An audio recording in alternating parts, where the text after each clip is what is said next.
It's sad to say that in this day and age, Islamophobia is still rife, but it appears so because this woman, you know, is said to have blamed all Muslims for what happened on 9/11. But let's see. Not seriously blaming all Muslims for what happened on September the 11th. Why do we need them? Wait a minute. You say, why do we need them? 1.6 billion Muslims in the world. No, I mean, why does our country need them? America is not a battered woman's shelter. Let me jump in. It's crazy that this could even be said. Like, what even, what possesses someone's mind to think this is normal to say? It's crazy.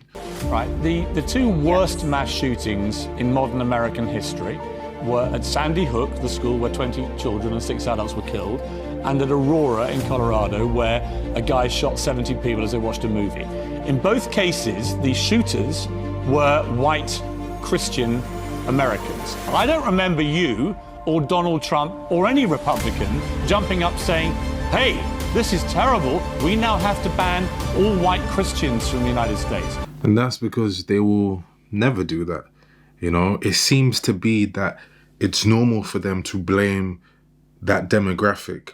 You know, if someone's a Muslim, they will blame bad behavior on the religion rather than blaming the person, but they won't do the same thing when it comes to other things or other demographics.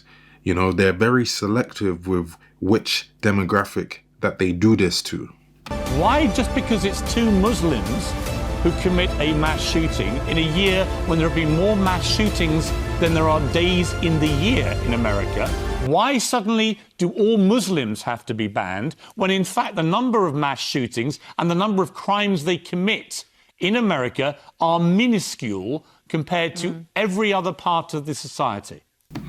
And it doesn't actually matter because these people are not thinking off of logic. They're thinking off of, you know, the lower part of themselves, part of their ego. So it doesn't really matter what logic you give them because you should not need that logic to not have that mindset, right? You know, one of the greatest things about places in the West is that it can be so multicultural, and this is something to be celebrated, not something to be hated on.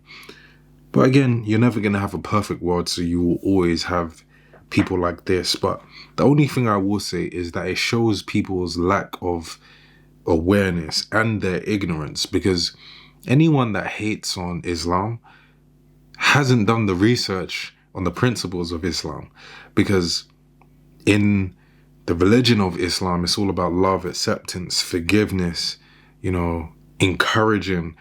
There are things that help you to grow as a person, discipline and so on. And it's like the Islamophobia is just so crazy to me because they haven't even looked into it. You could just tell, otherwise they wouldn't be saying this. They absolutely wouldn't be saying this. They're thinking with narratives that are just pushed out but on the surface, and they just continue thinking with it without actually, you know, going deeper into it. It's pretty annoying, actually. It's pretty annoying.